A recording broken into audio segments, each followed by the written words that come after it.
93435.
देख लो।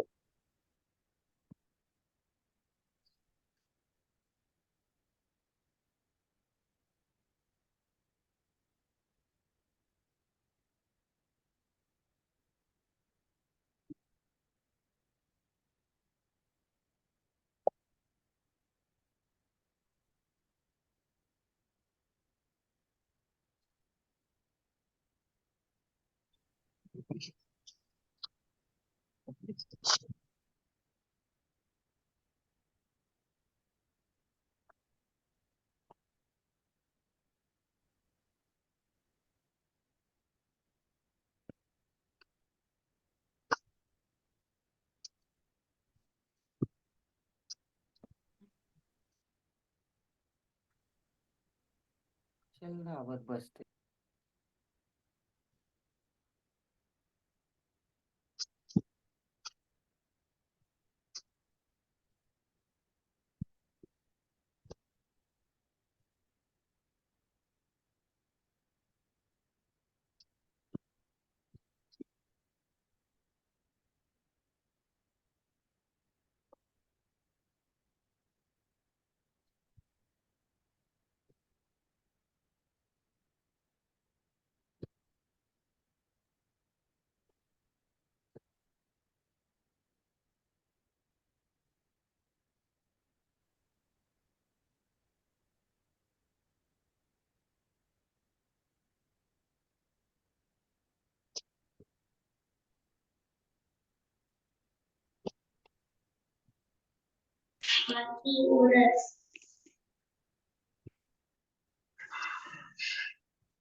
क आ र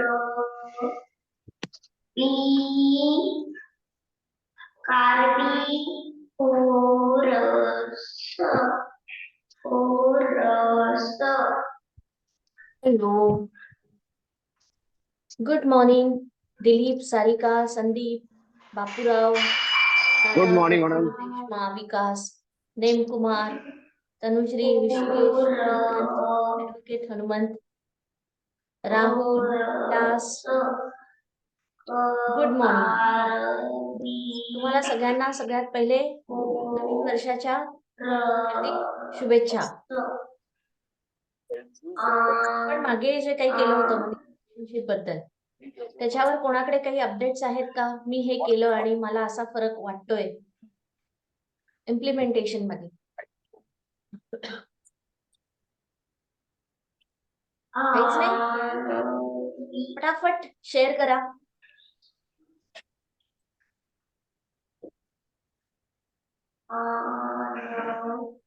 काहीच नाही? आपण काय करतोय? मी कोण आहे? विसरलात की काय सगळे?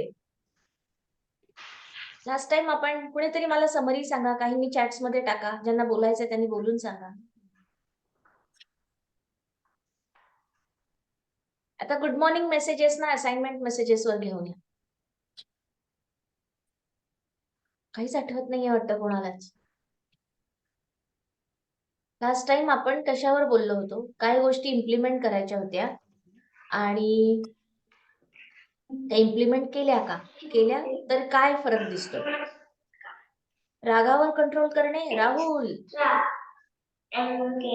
नाही. होतात का?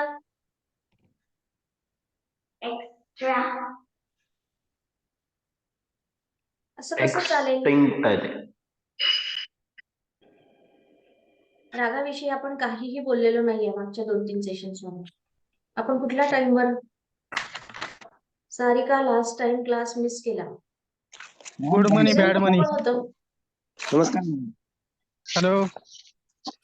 अनुजा. हा madam, good money bad money. Anil, हा बोला. Good money bad money. माझा आवाज येतोय का? ज्यांना माझा आवाज येतोय त्यांनी हात वर करा. व्हर्च्युअल किंवा रिअल.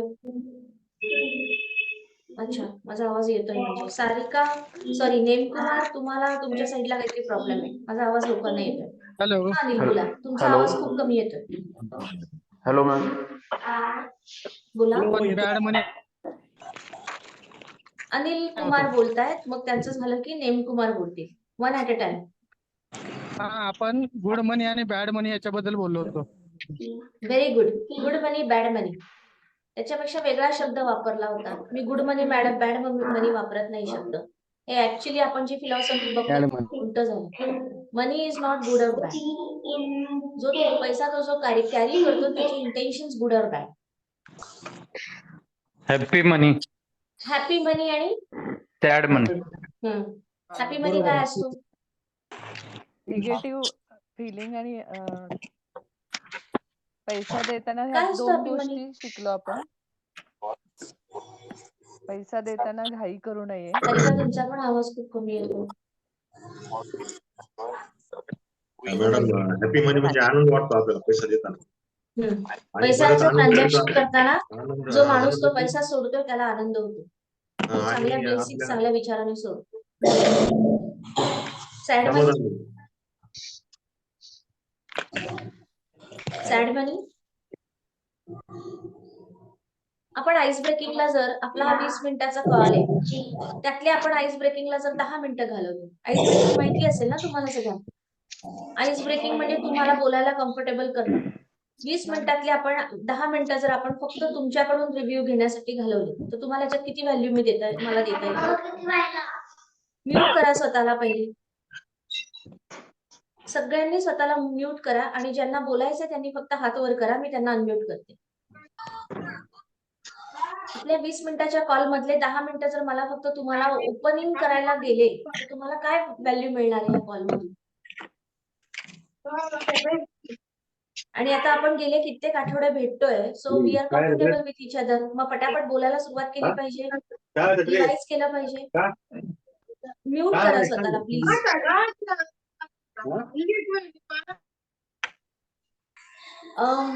पुढच्या वेळेला येताना माझा जेव्हा बुधवारी कॉल असेल ट्यूजडे नाईटला सगळ्यांनी रिकॉल करा आपण काय काय केलं होतं, काय काय बोललो होतो आणि ते मी रिवाइज करायला इथे विचारणार आहे.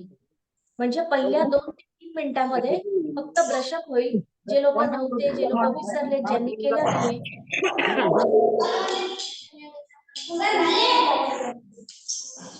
मॅडम आवाजाचा डिस्टर्बन्स खूप जास्त येतोय. आपला आवाज क्लिअर येत नाहीये. हो माहितीये मला. आता हे प्रत्येकाने डिसिप्लिन फॉलो केली पाहिजे ना की आपला जो ऑडिओ आहे तो म्यूट असला पाहिजे. ही प्रत्येकाची स्वतःची रिस्पॉन्सिबिलिटी आहे की माझा म्यूट असला पाहिजे speaker.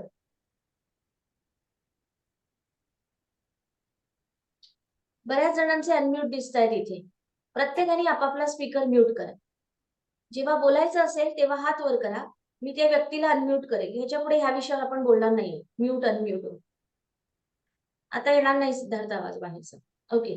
So next time Tuesday नाईटला तुम्ही हे सगळं रिकॉल करणार की उद्या आपल्याला काय रिवाइज करून जायचं आहे. ऍक्च्युली आपण पाठांतराचा विषय नाहीये. आपण अभ्यास नाही करत आहोत इथे. आपण रिअल लाईफ मध्ये त्या गोष्टी इम्प्लिमेंट करत असतो. त्यामुळे विसरायला काही स्कोपच नाहीये. जर तुम्ही ते इम्प्लिमेंट करत असाल आणि जर तुम्ही इम्प्लिमेंट करत नसाल तर हा अर्धा तास पण वाया 20 मिनिटं पण वाया घालवू नका. कारण इथे मी जे सांगतेय बोलतेय घरी जाऊन जर ते पूर्णपणे वॉशआउट होणार असेल पुढच्या 25व्या मिनिटाला तर मग हा वेळ मजा करण्यात घालवा तर झोपण्यात घालवा. ते बेस्ट आहे की नाही? आपण इथे काय बोलतो ह्याच्याने तुमच्या आयुष्यात काहीही फरक पडणार नाही. आपण इथे काय बोलतो ह्याच्यानंतर तुम्ही त्याचं काय करता त्याच्यावर तुमच्या आयुष्यात फरक पडणार आहे. किती जणांनी आतापर्यंत माझे जेवढे सेशन झाले स्ट्रेस रिलीफ पासून आतापर्यंत त्यातली एखादी गोष्ट कमीत कमी एखादी गोष्ट छोटी गोष्ट इम्प्लिमेंट केली आणि त्यांना फायदा दिसला असे किती जण आहेत त्यांनी हात वर करा. दादा बोले तुम्हाला कुठल्या गोष्टीचा फायदा झाला जे तुम्ही इम्प्लिमेंट केली? Hello good morning. Good morning बोला. तर मग मी तुमचं एकच सेशन अटेंड केलं आतापर्यंत. हे नेक्स्ट सेशन आहे. आणि पहिल्या सेशन मध्ये आपण भरपूर म्हणजे हे ऐकलं होतं. त्यामध्ये एक मुद्दा मला तुमचा आवडला होता की जर एखाद्याने आपल्याला पैसे मागितले तर त्याला मला नाही म्हणायला आवडत नव्हतं. म्हणजे ते जमत नव्हतं. तर मी तेव्हापासून पैसे मला कोणी मागितले आणि मला माहितीये किंवा डाऊट आहे या व्यक्तीवरती की बाबा मला प्रॉब्लेम येणार आहे नंतर किंवा मला माझेच पैसे मागायला त्या मागे पळावं लागणार आहे. मग मी पहिली फर्स्ट टाइम नाही म्हणून टाकतो. अरे वा, अरे वा, खूप सुंदर. त्यांच्यासाठी त्यांचं आपण अभिनंदन केलंच पाहिजे. खूप मोठी गोष्ट आहे ही. मी ह्या लेवलचं काम म्हणते इम्प्लिमेंटेशन. मग तुम्हाला त्याचं कसं वाटतंय आता स्वतःबद्दल? छान वाटतंय आणि समाधान वाटतंय, चांगलं वाटतं. डोक्याला काही त्रासच नाही आता? Very nice. हा सारिका, दादा खूप मस्त काम केलं तुम्ही. मला हे एक्सपेक्टेड आहे. छोटी गोष्ट होती की नाही ही करायला, ऍक्च्युली त्याला काही वेगळा वेळ द्यावा लागला का? पण त्यांनी ते इम्प्लिमेंट केलं. याचा फायदा काय होणार आहे दादा तुम्हाला इम्प्लिमेंट केल्यामुळे? म्हणजे बऱ्याच वेळाच संबंध खराब होतात. मित्रामधलं दुरावा निर्माण होतो पैशामुळे. ते आता होत नाही. एक वेळेस त्या थोड्या वेळ त्या माणसाला वाटतं की बाबा दिले नाही, पण ते नंतर विसरून जातात. Very good, very good, fantastic. त्याचे बघ कितीतरी फायदे आहेत. ते देऊन त्यांना स्वतःला फायनान्शियल बर्डन नाही. दुसरं, दिल्यानंतर त्या समोरच्या माणसाची हाजी करायची गरज नाही. त्याच्या मागे पळायची गरज नाही. घरी बसून त्याचं टेन्शन आणि स्ट्रेस घ्यायची गरज नाही. कसं मागू, किती मागू, मी किती वेळा मागतोय, मला आता गरज आहे. हा सगळी जी लाईफ मधली टॉक्सिसिटी आहे, ते सगळं पॉइझन गेलं ना लाईफ मधलं निघून. आता आणि तो एनर्जी ते आपले पैसे घालवणार होते ते कामावर घालवू शकतात. हा दादा बोल. पैसे द्यायचे असते, त्यामुळे तो आपला एकदम जवळचा माणूस असतो, ओळखीचा असतो. तो आपल्याला अवॉइड करतो. हो, भेटत नाही, फोन करत नाही. म्हणजे त्या ठिकाणी पण लॉस होतो आपला. अगदी मान- अगदी अगदी बरोबर. आणि स्वतःवर अभिमान पण वाटत असेल की आपण एक गोष्ट आपल्या मनासारखी केली. हा. जे मला करायचं होतं असं जर लाईफ आपण जगायला लागलो, मला जिथे हो म्हणायचं तिथे मी हो म्हणतो आणि मला जिथे खरंच नाही म्हणायचं तिथे मी नाही म्हणतो, तर ते लाईफ जगताना किती लोकांना खरंच खूप अभिमान वाटेल स्वतःबद्दल. मी लोक मला जशी वाहून नेतात तसा मी जात नाही. आपल्याला बॅलन्स खूप महत्वाचा आहे. आपल्याला लोकांना वाईट पण त्रास द्यायचा पण नाहीये, वाईट वागायचं पण नाही. पण ऍट द सेम टाइम आपल्याला ह्याची काळजी घ्यायची की कुणी मला ग्रांटेड नाही पकडलं पाहिजे, माझा मिसयूज नाही झाला पाहिजे, मला माझी इमोशनल सेफ्टी ही सुद्धा बघितली पाहिजे. आता सारिकाकडे जाऊ. मॅम म्हणजे फर्स्ट लेक्चर आहे? नाही पूनम, हे तिसरं हॅलो चौथं लेक्चर असेल. हा सारिका. Hello ma'am. हा, तुम्ही जे उदाहरण दिला होता ना, जे पैसा पहिल्यांदा जो येतो तो एकदम संस्कार नसतात त्याच्यावर, म्हणजे कुठलेही फिलिंग्स नसतात. ज्या फिलिंग्सने आपण तो पैसा देतो समोरच्याला, त्याच फिलिंग्सने ते परत आपल्याला मिळतात. ही गोष्ट एकदम मला पटली आणि मी ते त्याप्रमाणे इम्प्लिमेंट करते. आता एकतर माझी महिला पतसंस्था आहे, मी संस्थापक चेअरमन आहे त्याची. तर मी समोरच्याला जेव्हा पैसा म्हणजे कर्ज स्वरूपात महिलांना जेव्हा पैसा देते, तर तेवढ्याच ह्याच्यानी अगदी समोरच्याची म्हणजे देण्याची पात्रता चेक करून व्यवस्थित देते. आणि त्याचं मला बरोबर म्हणजे चांगलं फीडबॅक पण यायला लागलेत. पण मला ते खूप भारी वाटतंय म्हणजे असं. आणि मी समोरच्याला प्रत्येकाला मी सांगतेय, की हे अशा पद्धतीनं होतंय आणि तुम्ही पण त्याचा विचार करा तसा. वा वा वा, छान छान छान. म्हणजे इथे एका सारिका आणि शिकला आणि तिकडे अजून बऱ्याच सारिका आहेत ज्यांच्यापर्यंत हा मेसेज जातोय. अतिशय सुंदर, मस्त मस्त. सारिकासाठी पण आपण अप्रिशिएट केलं पाहिजे. जे लोक इम्प्लिमेंट करतात, मला खरंच त्यांचा खूप अभिमान वाटतो. ऍडव्होकेट हनुमान बोला. मॅडम आता मला पैसा देताना आनंद वाटायलाय. पहिले हम्म, कसं वाटत होतं माझ्याकडे पैसे संपतील असं वाटत होतं. पण हम्म. आता तसं वाटणं झालंय किंवा काय आनंद आहे पैसे देताना. छान छान छान. पण खूप जास्त खर्च नसलेला खर्च करू नका. हो. पण जो करताय, जो गरजेचा आहे तिथे आनंदाने दे. हो. आणि छान. मी समाधानी की माझ्याकडे ते आहे, ते वस्तू घेण्यासाठी पैसा आहे, त्यासाठी मी समाधानी. थँक्यू. खूप सुंदर, खूप सुंदर. याचा फायदा तुम्हाला सांगते कसा होतो. त्याच्या मागचं सायन्स, स्पिरिच्युअल सायन्स सांगते. स्पिरिच्युअलिटी माहिती आहे ना तुम्हाला, अध्यात्म. तर हो हो. मी पैसा, बिझनेस आणि अध्यात्म या तिघांचा डॉट्स जॉईन करते. लोकांना असं वाटतं अध्यात्म केलं तर आपल्याला पैशाचे आपला काही संबंध नाही, आपल्याला गरीब राहावं लागेल. मी हे मानत नाही. जर तुम्ही स्पिरिच्युअल असाल, जर तुम्ही अध्यात्माच्या मार्गाने जात असाल, तर तुम्ही खरंच खूप पैसा कमावू शकता. आणि अशा माणसाकडे जर पैसा असेल, जे स्पिरिच्युअल माणसं आहेत आणि त्यांच्याकडे जास्त पैसा असेल, तर समाजामधलं निगेटिव्हिटी, वाईट गोष्टी या हळूहळू हळूहळू खूप कमी व्हायला लागतील. जो पैसा वाईट लोकांकडे आहे, तो पैसा जर स्पिरिच्युअल लोकांकडे आला, जे हे मानतात की आपण जे करतो ते आपल्यापाशी परत येतं, तर ते करणारच नाहीत ना वाईट. आणि त्यांच्याकडे पॉवर पण आहे पैशाची. आता ह्याचा मागचं स्पिरिच्युअल सायन्स असं आहे की ज्या वेळेला तुम्हाला पैसा जो गरजेचा आहे खर्च करताना, जेव्हा आधी वाईट वाटत होतं आणि आता आनंद होतोय. आनंद होतो म्हणजे काय, तर तुमच्याकडे ब्रेन आणि हार्ट या दोन गोष्टी ऐकल्यात ना तुम्ही. आपण डोक्याने पण काम करतो आणि मनाने पण काम करतो. ब्रेन आणि हार्ट दोघांना मॅग्नेटिक पॉवर्स आहेत. मॅग्नेटिक म्हणजे लोहचुंबक माहितीये. लोहचुंबक अट्रॅक्ट करत असतं.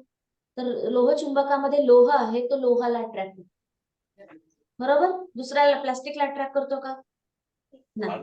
तसं आपला ब्रेन आणि आपलं हृदय हे मॅग्नेटिक आहे. मॅग्नेटिक क्वालिटीज आहेत सायंटिफिकली. ते अट्रॅक्ट करत असतात. जो तुम्ही सर्जरी वगैरे डॉक्टर करतात त्यांना जर विचारलं तर हार्टमध्ये मॅग्नेटिक प्रॉपर्टीज तर ते अट्रॅक्ट करत असतं. तर ते काय अट्रॅक्ट करतं? जसं लोहचुंबक लोह अट्रॅक्ट करतं, प्लास्टिक करत नाही. कारण लोहचुंबकाची प्रॉपर्टी काय, स्वभाव काय? लोह आहे ना. तसं हृदय आणि ब्रेन ह्याच्यामध्ये आपल्या आतमध्ये जे चालू आहे ते आपण अट्रॅक्ट करतो.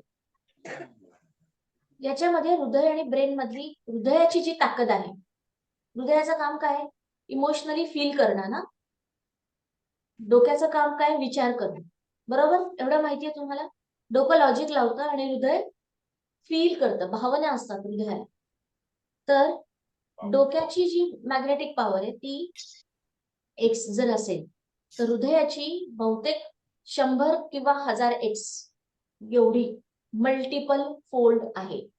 आज मला जे फील होत आहे त्याच्याशी रिलेटेड तेच फिलिंग देणाऱ्या घटना, ती माणसं, तसे अपॉर्च्युनिटीज माझ्या लाईफमध्ये यायला लागतात. जर आता ऍडव्होकेट हनुमंत आज आधी वाईट फील करत होते पैसा देताना, तर ते कोणत्या घटना अट्रॅक्ट करत होते?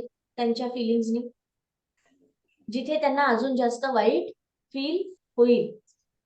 आता जर त्यांना ते पैसे खर्च करताना, सेम पैसे खर्च करताना आनंद होतो, पीस ऑफ माइंड आहे, मानसिक शांतता आहे, ठहराव आहे, ते प्रेझेंट मुवमेंट मध्ये राहत आहे. त्यांना वाटतंय की माझ्याकडे ऑलरेडी खूप आहे. रियालिटीत आहे की नाही हा प्रत्येकाचा ज्याचा त्याचा प्रश्न आहे. एखादा माणूस 5,000 रुपये असलेला माणूस पण स्वतःला खूप श्रीमंत समजू शकतो. एखादा 5 करोड बँक बॅलन्स असणारा माणूस समजू शकतो मी गरीब. हे परसेप्शन आहे, ही रियालिटी नाहीये. तर बँकेतला पैसा मला श्रीमंत गरीब ठरवत नाही. मी त्याला काय मानतो, माझा ऍटिट्यूड काय ते ठरवतो मी श्रीमंत की गरीब. किती जणांना हे पटलंय मी काय म्हणतो? बँकेतली जी नंबर आहेत, फिगर्स आहेत अकाउंट मधले, कॉस्ट आहे, नेट नेट काय म्हणतात, नेट असेट्स आहे, ते ठरवत नाही की मी श्रीमंत आहे की गरीब. Emotionally, psychologically. प्लीज म्यूट करा. तर माझी त्याच्या मागची सायकोलॉजी काय आहे हे ठरवतं की मी गरीब आहे का श्रीमंत आहे. आता हनुमंतचा पर्स्पेक्टिव्ह काय बदलला की मी अबंडंट आहे, माझ्याकडे खूप आहे, मला चिंता करायची गरज नाहीये आणि मी आनंदाने हे पैसे सोडू शकतो. हार्ट इन्व्हॉल्ड याच्यामध्ये. फिलिंग बदलल्या ना हनुमंत तुमच्या. डोक्याने नाही तुम्ही केलं, ते फिलिंग्स बदलले. फिलिंग्स बदलल्यावर काय होईल? अशा घटना, अशा व्यक्ती, अशा अपॉर्च्युनिटीज त्यांच्या आयुष्यात येतील ज्या त्यांना या फिलिंगला काय करतील, अजून वाढवतील. सेम लाईक लोहचुंबक. कळलं हे सगळ्यांना? म्हणून मी तुम्हाला हे समजून सांगण्यासाठी जास्तीत जास्त त्याच्या बारकाव्यामध्ये जाते की तुम्हाला ते फील व्हावं. आज 4 लोकांना झाले, जर बाकी ह्या 4 लोकांचं ऐकून अजून पुढच्या आठवड्यात 4 लोकांना, कारण हा विश्वासाचा खेळ आहे सगळा, अजून 4 लोकांना फील होईल, मग अजून 4 लोकांना फील होईल, असं करत करत याचा सगळ्यांपर्यंत तो इफेक्ट पोहोचेल. हा अलका. मॅडम, हा बोला. Happy new year madam. पैसा मी हॅलो, हा बोला बोला. पैसा मी ना प्रत्येक वेळेस मी दुसऱ्यांवर जास्ती खर्च करायची की म्हणजे नाही बाई यांच्यासाठी एवढा खर्च केला पाहिजे, त्यांच्यासाठी एवढा केला पाहिजे, त्याला दिले पाहिजे, याला दिले पाहिजे, असं माझं नेहमीच व्हायचं. आणि ते परत देताना परत मागताना थोडं दुःखही व्हायचं. पण आता मी माणूस ओळखून पैसे द्यायला लागले तर मला त्याचंही सुख वाटतो. मला स्वतःवर खर्च करायला थोडं दुःख व्हायचं, कारण माझा खूप मोठा परिवार आहे, त्याच्यावर खर्च करू द्या, माझ्या याच्यावर खर्च करू द्या, असं नेहमी वाटायचं. पण मग मी स्वतःवर केव्हा खर्च करणार, कारण आज 42 वर्ष झाले तरी स्वतःवर 1 रुपयाही कधी खर्च केल्याचं मला आठवत नाही. मी अशी परिस्थिती जेव्हा मी हाताळायला लागले. पण आता असं वाटते बिनधास्तपणे जगायचं, बिनधास्तपणे राहायचं आणि वाटेल तेवढा आपल्या परिवारावर पैसा खर्च करायचा, स्वतःवरही करायचा, कारण आपण कमवतो त्याच गोष्टीसाठी जे खर्च करण्यासाठीच आपण हा कमवत आहोत, असा विचारधारणा माझ्या डोक्यामध्ये तुमच्या क्लासमुळे मला आलेली आहे. आणि हे क्लास अटेंड करताना मला खूप बरं वाटलं, कारण पैसा माझ्यासाठी असं वाटतं की नाही बा आपण त्याला ठेवलं पाहिजे, भविष्याचा विचार केला पाहिजे, आणि नुसता भविष्याचा विचार न करता आपण तो पैसा व्यवस्थितपणे खर्च करायचा, हे मी या क्लासमुळे शिकले. मॅडम, तुमचं खूप खूप धन्यवाद. धन्यवाद अलका, खूप छान वाटलं हे ऐकून. ही पण खूप मोठी पॉझिटिव्ह गोष्ट आहे. आता बॅलन्स खूप महत्वाचा आहे. अलकाच्या त्या मुद्द्यांवरून मी सांगते, जर एखादी व्यक्ती स्वतःसाठी कधीच खर्च करत नसेल आणि तिने जर हे सुरू केलं, तर हे पॉझिटिव्ह चेंज आहे, खूप मोठा पॉझिटिव्ह चेंज आहे. ह्याच्या मागची सायकोलॉजीचा सायन्स जर मी बोलायला लागले अलका, तर हा खूप मोठा डीप, म्हणजे म्हणतात ना एखाद्या झाडाचं बीजच बदलणं, त्या लेवलचा हा चेंज आहे. आत्ताशी ही सुरुवात आहे. हळूहळू तुम्हाला लक्षात येईल. फक्त हा एक मुद्दा जरी तुम्ही पकडलात, तुम्हाला तुमच्या आयुष्यातल्या बऱ्याचशा गोष्टींची उत्तरं मिळायला सुरुवात होती. ओ माझं हे चुकत होतं, मी आता हे करते, आणि याचे रिझल्ट तुम्हाला नुसते पैशाच्या नाही, तुमच्या रिलेशनशिप, कॉन्फिडन्स, सक्सेस, बिझनेस, नको नको तिथे तुम्हाला ते रिझल्ट दिसायला लागतील की मी आता बदलले. खूप सुंदर. तर अलकासाठी पण आपण राऊंड ऑफ अप्लॉज केलं पाहिजे. खरंच ह्या गोष्टी खूप खूप महत्वाच्या आहेत. आता त्या जेव्हा सांगत होत्या, मी परत एकदा रिपीट करते, बॅलन्स खूप महत्वाचा आहे.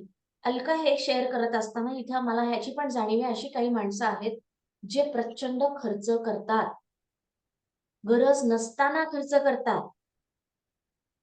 ते सायकोलॉजिकली म्हणजे मला स्ट्रेस आला म्हणून शॉपिंगला जातात, आणि त्यांचा स्ट्रेस जेव्हा त्यांचं क्रेडिट कार्ड पूर्णपणे कंझ्युम होतं त्यावेळेला त्यांचा स्ट्रेस कमी होतो. अशा लोकांसाठी एक्झॅक्टली उलट सोल्युशन आहे. त्यांनी अलकाचा फॉर्म्युला वापरायचा नाही. त्यांनी असं समजू नका आज अलकासाठी टाळ्या वाजवल्या कारण त्यांनी खर्च करायला सुरुवात केली, कारण त्या कुठे होत्या, त्या अजिबात करत नव्हते. जर तुम्ही असे असाल की मला माझ्या खर्चावर कंट्रोल राहत नाही, मी माझ्या मानसिक गरजा या फक्त पैसा बाहेर घालवून कंप्लीट करतो, तो चुकीचा मार्ग आहे, असं जर करत असाल तर त्याच्यावर आपल्याला वेगळ्या पद्धतीने काम करायला लागेल. सगळ्यांसाठी सेम औषध चालत नाही. एखाद्या व्यक्तीला डायबिटीज झालाय, एखाद्या व्यक्तीला लो बीपी आणि एखाद्या व्यक्तीला हाय बीपी आहे. दोघांची औषधं सेम असतील का? जे लो बीपीचं औषध आहे ते हाय बीपीला जर दिलं तर ते पॉइझन बनेल. लक्षात येतंय? त्यामुळे ह्याचा दुसरा चुकीचा अर्थ काढू नका की आजपासून आम्ही सगळेजण जाऊन खर्च करणार, उधळणार. हे कोणासाठी आहे? ज्या लोकांनी कधी स्वतःला प्रायोरिटी दिली नाही, स्वतःला महत्व दिलं नाही, स्वतःसाठी कधी काही केलंच नाही, कारण कायम दुसऱ्याला प्रायोरिटी देत गेले. ह्याला म्हणतात सेल्फ वर्थ वाढणं. ज्या क्षणी आपल्याला कळतं की मी या पृथ्वी तलावरचा एक इम्पॉर्टंट व्यक्ती आहे, माझ्या फॅमिलीत मला सुद्धा तितकंच महत्व आहे, माझ्या आनंदाला सुद्धा तितकंच महत्व आहे, त्याला म्हणायचं माझी सेल्फ वर्थ वाढली. जेव्हा सेल्फ वर्थ वाढते, सेल्फ वर्थ म्हणजे तुमची जी नेटवर्थ असते ना, माझ्या आजता गायत माझ्याकडे काय काय प्रॉपर्टी, काय काय जमीन जुमले, पैसा, सोनं, इन्व्हेस्टमेंट, हे सगळं याला आपण नेटवर्थ म्हणतो. तशी माझ्या नजरेमध्ये मी कोण आहे याला म्हणतात सेल्फ वर्थ. बऱ्याच लोकांना ही सवय असते, मी काय, माझं काय चालेल, मला काय नाही मिळालं चालेल. जेवढं तुम्ही नाही मिळालं तर चालेल म्हणाल, तेवढं तुमचं विश्व हे कॉम्पॅक्ट होत जातं. म्हणून मी म्हणते नेव्हर सेटल फॉर लेस. हे वाक्य लिहून घ्या, नेव्हर सेटल फॉर लेस. याचा अर्थ काय? जे तुम्हाला वाटतंय की मी हे डिझर्व करतो, समजा तुम्हाला तुमच्या बिझनेसमध्ये तिकीट साईज ठरवायचं, तुम्हाला पूर्ण कॉन्फिडन्स आहे, आता जे मी तिकीट साईज लावलेलं आहे, तिकीट साईजचा अर्थ कळतो ना तुम्हाला, तुम्ही जे प्राइसिंग लावता लोकांना, तुम्हाला जर पूर्णपणे कॉन्फिडन्स आहे की मी ज्या तिकीट साईजवर मी विकलं पाहिजे माझं प्रोडक्ट सर्व्हिस, त्याच्यापेक्षा मी खूप खाली विकतो, याचा अर्थ ही लो सेल्फ वर्थ आहे. आणि मग त्याला लोक कारण काय काय देतात? मार्केटमध्ये कॉम्पिटिशन आहे, लोक पैसे देत नाहीत. लोक भरपूर पैसे एकमेकांना देतात. पूर्ण जगाची इकॉनॉमी, किती पैसा ट्रान्झॅक्शन होतोय की नाही? भरपूर.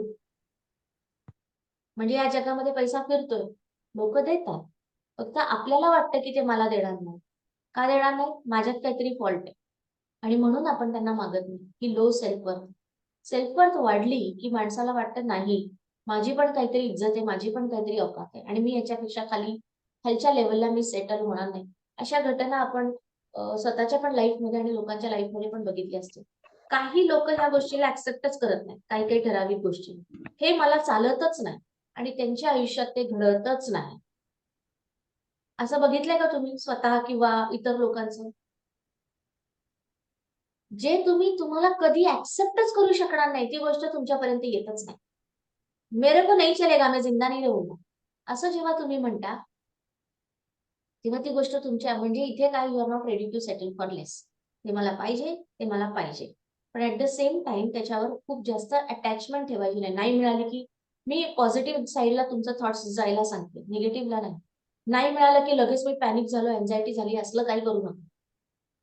पण जे तिकीट साईज तुम्ही ठरवताय त्याच्यावर विचार करा की काय असलं पाहिजे.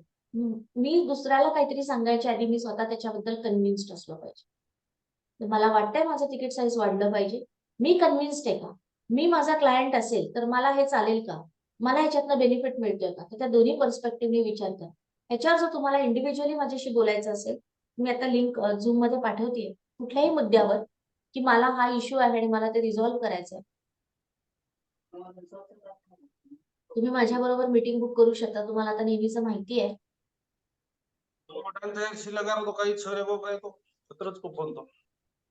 माझ्याशी बोलताय का कोणी?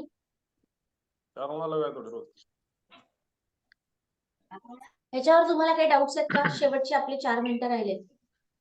Hello ma'am. हा संदीप बोला. हा मॅडम, आमचा पहिलाच दिवस आहे माझा. अच्छा, तुम्ही रश्मी मॅडमशी बोला. काय आहे तुमचं ते. आता थांबा इथे. आपण आता हल्ली अजून फक्त 4च मिनिटं इथे आहोत आणि मग ते झाल्यानंतर रश्मी मॅडम तुम्हाला गाईड करतील काय. अजून Ajay. Good morning ma'am. Good आता morning. जे खर्चा संदर्भात तुम्ही जे सांगितलं, तर कधी कधी माझ्याकडे अशी सिच्युएशन येते की मी विचार करतो की खर्च झाल्यानंतर की स्वतःला जेव्हा प्रश्न विचारतो की हा खर्च आपण टाळू शकलो असतो का? आणि त्याचं उत्तर येतं की हो, नक्कीच आपण हा खर्च टाळू शकलो असतो. मग ती गोष्ट असं डोक्यामध्ये 1-2 दिवस राहून जाते. तर त्याचा कितपत विचार करणं योग्य आहे? कारण ती झालेली घटना असते, आपण ते ऑलरेडी स्पेंड केलेले असतात. झालेली किंवा होणारी कुठलीही घटना असो त्याच्याविषयी डाऊट येणं, त्याच्याविषयी निगेटिव्ह वाटणं, त्याच्याविषयी वाईट फील होणं हेल्दी नाही. ते पॉइझन आहे. मग आता ह्याच्यात मी पर्स्पेक्टिव्ह कसा बदलणार? जी घटना घडली ठीक आहे, ते जाणारच होते माझ्याकडून, ते माझे नव्हतेच. एक वाक्य लक्षात ठेवा, इट्स नॉट युअर मनी. जर गेलेला पैसा गेला आणि आता मला कमीत कमी मला तुमचा डॅमेज कंट्रोल मला इथे करायचा आहे की तुमच्या इमोशनल लेवलला तो डॅमेज नाही झाला पाहिजे. गेलेला जर येणार नसेल परत, ऍटलीस्ट तुम्ही एवढं म्हणू शकता, इट इज नॉट माय मनी. पुढच्या वेळेला खर्च करताना कुठली गोष्ट गरजेची आहे की नाही ह्याचं एक लाईनर आन्सर नसतं. आपल्यासाठी आपल्या इमोशन्स काय महत्वाचे आहेत, आपल्यासाठी कुठल्या प्रायोरिटीज आहेत. एखाद्या व्यक्तीसाठी एखादी गोष्ट अतिशय इम्पॉर्टंट आहे आणि ती दुसऱ्यासाठी फालतू आहे, तो वेस्टेज आहे. पण ती गोष्ट केल्यानंतर जर तुमचा कॉन्फिडन्स वाढत असेल, तुम्हाला जर छान फील होत असेल, तुम्हाला स्वतःबद्दल जर खरंच खूप काय म्हणतात त्याला पॉझिटिव्ह फिलिंग्स येत असतील, तर तो खर्च जी गोष्ट केल्याने तुमची इमोशनल स्टेट ऑफ माइंड वरती जातो, हॅपीनेस कडे जातो, समाधानाकडे जातो, ती प्रत्येक गोष्ट वर्थ आहे, प्राइसलेस आहे. हे वाक्य पटतंय का सगळ्यांना? आपल्या जगण्याचा अल्टिमेट एम काय आहे? जेवढ्या काही माझं ड्युरेशन या पृथ्वीवर आहे त्यातले जास्तीत जास्त सेकंद, जास्तीत जास्त मिनिट्स, जास्तीत जास्त आवर्स, जास्तीत जास्त महिने, इयर्स आणि डिकेड्स आनंदात जाव्या. इथे जो माझा एक्सपिरियन्स आहे तो खूप छान असला पाहिजे. समाधान, आनंद या 2 गोष्टी पाहिजेत. एखादी गोष्ट केल्याने मला खरंच जर समाधान मिळत असेल, कधी कधी खूप छोटी असते ती गोष्ट, पण आपण ती खूप छोटी आणि लोक, मित्र किंवा समाजाने आपल्याला सांगितलेलं असतं की काय एवढं वायफळ पैसे खर्च करतो, म्हणून आपण ते करत नाही. एखाद्याला फक्त लर्निंगचा पॅशन असतो. मी हा कोर्स केला, मी तो कोर्स केला, मी तो कोर्स केला. आणि मग आपल्याला आजूबाजूला आपल्या फॅमिली मेंबर्स म्हणतात, नुसताच कोर्सेस घेतो, शिकतो, किती पैसे वाया घालू. पण जर ह्या व्यक्तीचा पॅशनच आहे की मला नवीन शोधायचंय, मला ह्या जगामध्ये मी स्वतःला अपग्रेड कसा करू शकतो, हे मला एक्सपिरियन्स घ्यायचंय, त्याच्याशिवाय मला समाधानच वाटत नाही. माझ्या जगण्याचं ध्येयच ते आहे. मग अशासाठी तो केलेला पैसा खर्च वर्थ आहे की नाही? येस. मी आयफोनचं एक्झाम्पल नेहमी देते. मला आयफोनची 0 क्रेज आहे. पण समाजात अशी लोक आहेत की ज्यांच्याकडे जरी इन्कम खूप कमी असेल तरी ते लाखाचे 1.5 लाखाचे आयफोन घेतात.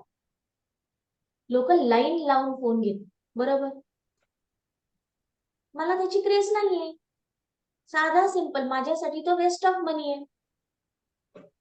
पण त्याच्यासाठी काय आहे ते? आता ह्याच्यामध्ये पण आपल्याला खूप डिटेल काम करावं लागू शकतो. स्टेटस साठी मी काय, दुसऱ्याला दाखवण्यासाठी मी काय खर्च करतो, तो सगळ्यात जास्त ट्रॅप आहे मोठा. लक्षात येते मी काय म्हणते ते? येस. दुसऱ्याच्या नजरेत मी श्रीमंत दिसावं म्हणून जर मी काही करत असेल तर तो सगळ्यात जास्त मोठा ट्रॅप आहे. मला कुठल्या गोष्टी करायच्या आहेत ज्या मला स्वतःला एकट्याला माझ्या बेडरूम मध्ये बसताना मला आनंद समाधान देतील. त्या कुणी बघो किंवा नको बघू, मला आनंद मिळतो. हा एक प्रिन्सिपल तुम्ही फॉलो करू शकता.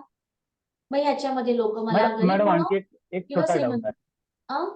आणखी एक छोटा डाऊट आहे. बोला. एक सिच्युएशन सांगतो तुम्हाला. नॉर्मल कॉमन सिच्युएशन प्रत्येकाच्या लाईफ मध्ये असेल की आपल्याकडे काही मेंबर्स असे असतात की जे पैसे रिटर्न कधी करत नाहीत आणि ते आपल्या जवळचे सुद्धा असतात. म्हणजे त्यांच्याकडे एखादा होणारा प्रॉब्लेम आहे, जेन्युइन प्रॉब्लेम, तो आपल्याला माहिती असतो. आपल्याला मनापासून इच्छा असते की त्यांना आपण हेल्प करायला हवी. पण त्यांचा जो आधीचा स्वभाव असतो की बाबा कधीच ते पैसे रिटर्न करत नाहीत, म्हणून आपण त्यांना पैसे देणं टाळतो. जरी आपल्याला माहिती असलं की त्यांचा प्रॉब्लेम जेन्युइन आहे, आपण हेल्प करायला पाहिजे, कधी कधी मनातून असं वाटत असतं. अशा वेळेला नेमकं काय करायला हवं? अशा लोकांना पैशाचा प्रॉब्लेम सॉल्व्ह केल्याने त्यांचे प्रॉब्लेम सुटत नाहीत. हे सगळं मी करून चुकून सगळं झालेलं आहे. प्रॉब्लेम हा सायकोलॉजी विचारसरणीत असतो. एखादा माणूस जर गरीब असेल, वॉरन बफेचं स्टेटमेंट आहे मला वाटतं, if you are born poor it is not your mistake, but if you die poor it is 100% your mistake. माझा स्ट्रॉंग बिलीफ आहे, जर तुम्ही दारिद्र्यात राहत असाल, जर तुम्ही गरीब असाल, तर त्याला कारणीभूत फक्त तुमचे विचार आहेत. विचारांवर काम करा, कारण तुम्हाला बाहेरून कुणी कितीही पैसा सप्लाय केला तरी तुम्ही परत तिथेच येणार. कोण म्हणेगा करोडपतीच्या भरपूर स्टोरीज आहेत, लॉटरी लागलेल्या लोकांच्या भरपूर स्टोरीज आहेत. अचानक त्यांना करोडो रुपये मिळतात, 2 वर्षांनी बघा ते परत त्यांच्या जुन्या लाईफस्टाईलवर असतात. असं म्हणतात जगातला सगळा पैसा एकत्र आणून ठेवा आणि त्या पैशाचं इक्वल डिस्ट्रीब्युशन करा प्रत्येकाला. म्हणजे अंबानी असो, वॉरन बफे असो, तुमच्या माझ्यासारखी लोक असो, सगळ्यांना इक्वल अमाऊंट द्या. 2 वर्षांनी परत आपण जिथे होतो तिथे, अंबानी जिथे होते तिथे जाणार वरती, वॉरन बफे हाय लेवलला जाणार, आपण परत तिथेच राहणार. असं का होतं? तुम्ही तुमच्या सायकोलॉजीने, विचारसरणीने बरोबर तुमच्या जी ठरलेली लेवल आहे तिथे येता. मग सोल्युशन काय? फक्त विचारसरणी बदलणं. रिलेशनशिपचे भरपूर ओझ्याचे नुकसानाचे हे आहेत, घटना आहेत आणि त्याला कसं डील करायचं ते आपण एखाद्या सेशन मध्ये बघूयात. बरेचसे नुकसान, बऱ्याचशा गडबडी ह्या रिलेशन्स मध्ये होतात. स्ट्रेंजर जेव्हा असतो तेव्हा आपण त्याच्याबद्दल खूप विचार करून सगळं करतो. कुठल्याही ओझ्याखाली आपण नसतो, आपण क्लिअरली त्याला सांगतो, सगळं अनालिसिस करतो. सगळीकडे घोटाळा होतो तो रिलेशनशिपच्या त्या ओझ्यामध्ये होतो. मी ह्याला देणं लागतो, मी ह्याला, आणि त्या थॉट्स मध्ये कन्फ्युजन असतं आणि तिथे आपण काहीतरी असं विचित्र करून बसतो. तर लोकांना पैसे दिल्याने त्यांचा प्रॉब्लेम सुटत नाही. हे किती जणांना पटतंय? जे लोक गरीब आहेत, ज्यांच्याबद्दल आपल्या फॅमिलीमध्ये आपल्याला खूप तळमळ वाटते आणि आता मी त्यांना पैसे देतो आणि त्यांचा प्रॉब्लेम सुटेल आणि ते त्यांच्या मार्गाला लागतील, असं होत नाही. फक्त तुमच्या बोटला टायटॅनिक सारखं होल तयार होतं, बाकी काही नाही. आणि एकदा ही उभी केलेली टायटॅनिक पण खाली खाली झाली. जर कोणाला असा अनुभव आला असेल की माझ्या फॅमिलीमध्ये मी पैसे दिले, मला वाईट वाटत होतं, मला त्यांना मदत करायची होती आणि माझ्या पैशाने त्यांनी खरंच खूप पुढे प्रगती केली, तर मला अशी उदाहरणं सांगा, माझा पण बिलीफ बदलेल. होतं असं. सारिका, आता मला जावं लागेल. बोला, एक शेवटचा क्वेश्चन घेऊ आपण. ठीक आहे ना. बट ठीक आहे, नंतर घेऊयात. पुढच्या वेळेला प्रिपेअर होऊन या, कारण हे सगळं बघा शेवटी आपल्याला कसं अब्रप्टली बंद करायला लागतं. सुरुवातीचे आजचे आपले 5 ते 7 मिनिटं वाया गेली. लगेचच ओपन अप व्हा आणि कामाला लागलं पाहिजे आपण 7:10 ला बरोबर. ठीक आहे, चलो बाय बाय. आणि लिंक पाठवली, तुम्ही तिथे मीटिंग बुक करू शकता.